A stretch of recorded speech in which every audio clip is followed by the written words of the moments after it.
নমস্কাৰ এই মুহূৰ্তত আহি পৰিছে আজিৰ কেইবাটাও গুৰুত্বপূৰ্ণ খবৰ। দেশৰ কোটি কোটি কৃষকৰ বাবে এটা ভাল খবৰ। কেন্দ্ৰীয় চৰকাৰৰ ফালৰ পৰা নতুন তাৰিখ ঘোষণা কৰিছে। লাখ লাখ কৃষকলৈ 2 আগষ্টত আহিব ভাল খবৰ।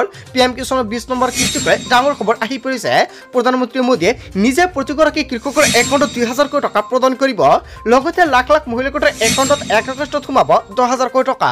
অসমৰ মুখ্যমন্ত্ৰী ডক্টৰ হিমন্ত বিশ্ব শৰ্মাই মহিলা উদ্যমিতা আঁচনিক লৈ কেইবাটাও গুৰুত্বপূৰ্ণ মন্তব্য কৰিছে। যিসকল মহিলাই অৰুণোদয় আঁচনিৰ পৰা নামটো কৰ্তন কৰা হৈছে নতুনকৈ কৰিব লাগিব আবেদন। নতুনকৈ আবেদন কৰিবলৈ আহ্বান জনাইছে। যদি আপোনাৰ ৰেচন কাৰ্ড আছে তেনেক্ষেত্ৰত আপুনি প্ৰত্যেক মাহতে পাব 1000 কোটি টকা। অতি শীঘ্ৰে আপুনি কৰক আবেদন, অতি সহজতে কৰিব পাৰিব। লগতে কেইবাটাও ৰাজনৈতিক খবৰৰ লগতে অৰাজনৈতিক খবৰ যুগুত কৰা হৈছে। আজিৰ দিনটোত গোটেই অসম তথা ভাৰতৰ বিভিন্ন প্ৰান্তৰ পৰা যুগুত হৈছে কেইবাটাও ডাঙৰ খবৰ। এনেবোৰ খবৰ নিতৌ পাই থাকিবলৈ চেনেলটি ছাবস্ক্ৰাইব কৰি ভিডিঅ'টো এটা লাইক কৰিবলৈ নাপাহৰিব। আজিৰ আমাৰ প্ৰথম খুবেই গুৰুত্বপূৰ্ণ খবৰ হৈছে অসমবাসীৰ বাবে এটা ডাঙৰ খবৰ। দেশৰ কৃষকলৈ আহি গ'ল ভাল খবৰ। অপেক্ষাৰ অন্ত পৰিল। সকলো কৃষকে ৱেইট কৰি আছে কেতিয়া প্ৰদান কৰা হ'ব PM কিষাণৰ ধনৰাশি। মাত্ৰ কেইটামান দিনৰ পাছতে কৃষকসকলৰ একাউণ্টত সোমাব চৰকাৰী ধন। প্ৰধানমন্ত্ৰীৰ উপস্থিতিত কৃষকৰ একাউণ্টত কেন্দ্ৰীয় চৰকাৰে প্ৰদান কৰিব 2000 কোটি টকা। PM কিষাণৰ 20 নম্বৰ কিস্তিক লৈ ডাঙৰ খবৰ আহি পৰিছে। PM কিষাণ সন্মানিধি আঁচনি 20 নং কিস্তিৰ ধন পাব একাউণ্টত। 2 আগষ্টত প্ৰত্যেকজন হিতাধিকাৰীয়ে পাব 20 নম্বৰ কিস্তিৰ ধনৰাশি। 20 নং কিস্তিৰ 2000 কোটি টকা পুনৰ পাব আপোনাৰ একাউণ্টত।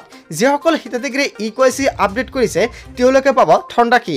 যদি আপুনি EKYC আপডেট কৰা নাই তেন্তে বঞ্চিত হ'ব আপুনি থলবৰ পৰা।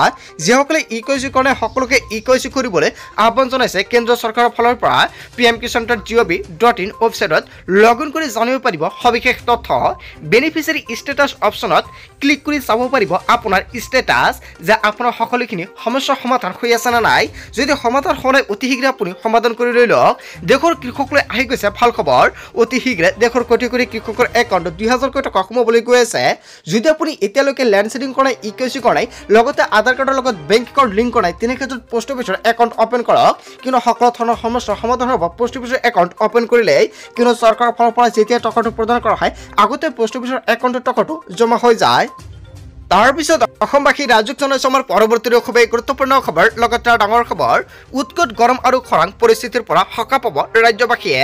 কাইলৈৰ পৰা উজনি নামনিৰ কেইবাখনো জিলাত হ'ব প্ৰচণ্ড বৰষুণ আৰু বজ্ৰপাত।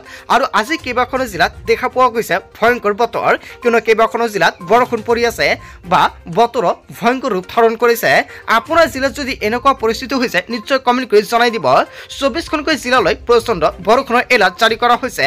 কোকৰাঝাৰ, ধুবুৰী, বঙাইগাঁও, চিৰাং, গোৱালপাৰা, বৰপেটা, বাক্সা, নলবাৰী, কামৰূপ মেট্ৰ', দৰং, ওদালগুৰি, মৰিগাঁও, শোণিতপুৰ, নগাঁও। কেৱল এয়াই নহয়, পশ্চিম কাৰ্বি আংলং, বিশ্বনাথ, হোজাই, ডিমা হাছাও, শ্ৰীভূমি কেইবাখনো জিলা তালিকাত উল্লেখ আছে। কাছাৰ, কাৰ্বি আংলং, লখিমপুৰ, ডিব্ৰুগড় জিলাত কাইলৈ হ'ব প্ৰচণ্ড বৃষ্টিপাত আৰু বৰষুণ। ইতিমধ্যে ৰাজ্যৰ কেইবাটাও প্ৰান্তত বৰষুণ হোৱাৰ খবৰ পোৱা গৈছে। উৎকট গৰম আৰু খৰাঙৰ পৰিস্থিতিৰ পৰা সকাহ পাব ৰাজ্যবাসীয়ে।